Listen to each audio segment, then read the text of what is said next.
Hi, this is Manjula Narayan, books editor, Hindustan Times, and this is Bookstack, the show where I pick the most interesting books I've got in the last fortnight or so.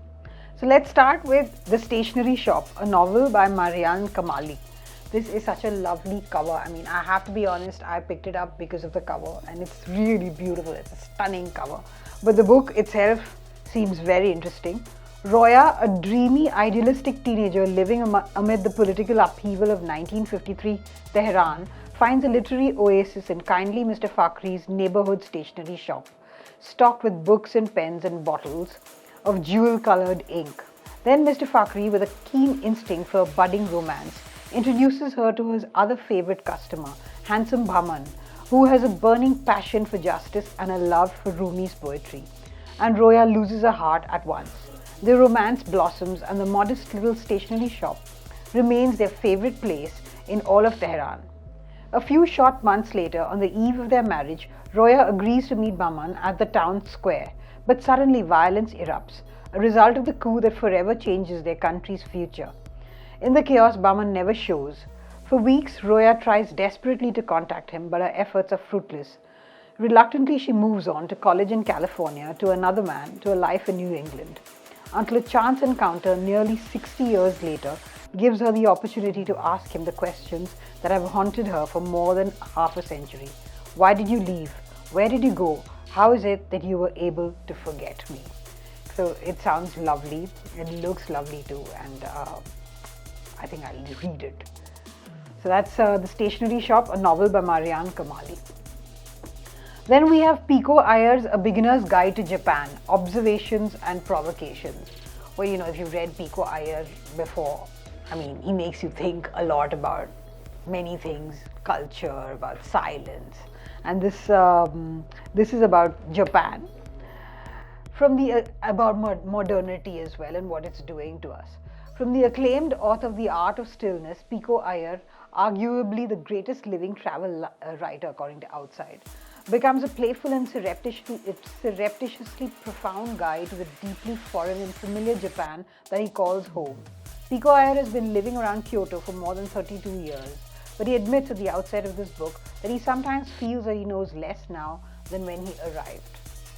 In the constantly surprising pages that follow, he shows how an evening with Meryl Streep, a walk through a ghostly deer park, even a call to the local Apple service center can open up his adopted home in fresh and invigorating ways. Why does anime make sense in an animistic culture?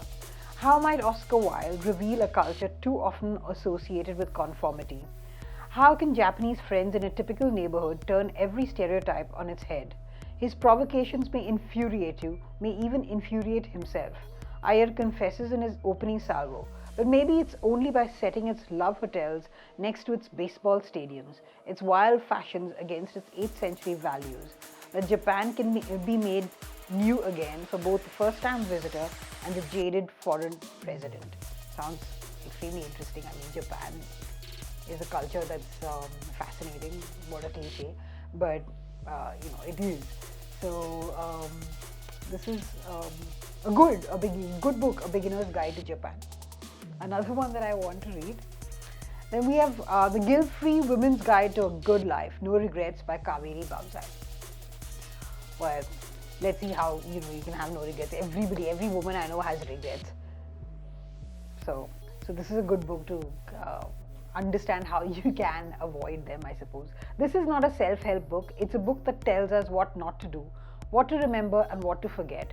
From being a mother to lessons learned from our own mothers, managing money to marriage, coping with pain and anger to take ownership of our health and growing old, Kaveri Bamzai, first woman editor of one of India's largest news magazines, a wife and mother of 2 boys and 2 dogs, tells us how to live a guilt-free life with a little help from a host of highly accomplished women. And who are these women? They're indeed accomplished, with sparkling advice from Naina Lal Kidwai, Ariana Huffington, Sudha Murthy, Smriti Irani, Twinkle Khanna, and Sania Mirza, among others. No Regrets is the go-to book as we fumble and stumble through life. Now, I just opened it at random, and I opened it a very interesting page, and I'm going to read a little bit.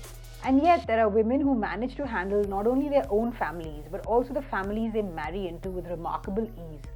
Filmmaker Kiran Rao, someone I've known since the age of 8, is one of them. It's a well-known fact that in India, marriage is not only to the man but also to the plus one, his mother. But Rao acquired more than a mother-in-law when she married actor Amir Khan. His children from his first wife, Reena, also became part of her extended family. So it goes on like that. I always wondered what, women who have partners with, children from other men, children from other women, sorry, how do they juggle it? How do they handle it? It's like so many more pressures, more relationships. So, well, but that's not the only thing. I'm just saying, when I flipped open the book, that's what I got. But yeah, this is very interesting, and I would I'd read it. So, and finally, we have New Kings of the World by Fatima Bhutto. I read an extract and on Turkish TV serials online, and that was lovely. And it's about the rise of Eastern pop culture. Very interesting. There is a vast cultural movement emerging from the global south and sweeping all before it. India's Shah Rukh Khan, after all, is the most popular actor in the world. Bollywood, Turkish soap operas called dizi, K-pop, and other aspects of Eastern pop culture are international in their range and allure, and the biggest challenger yet to America's monopoly since the end of World War I.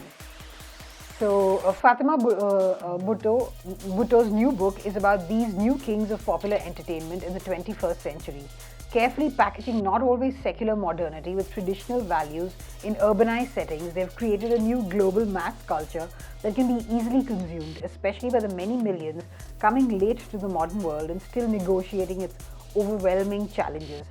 So, it's really interesting. I was always interested in knowing about, these Turkish serials and about K-pop. And she has dealt with all that, Bollywood is familiar to us, but I'm sure she has some interesting insights into that as well.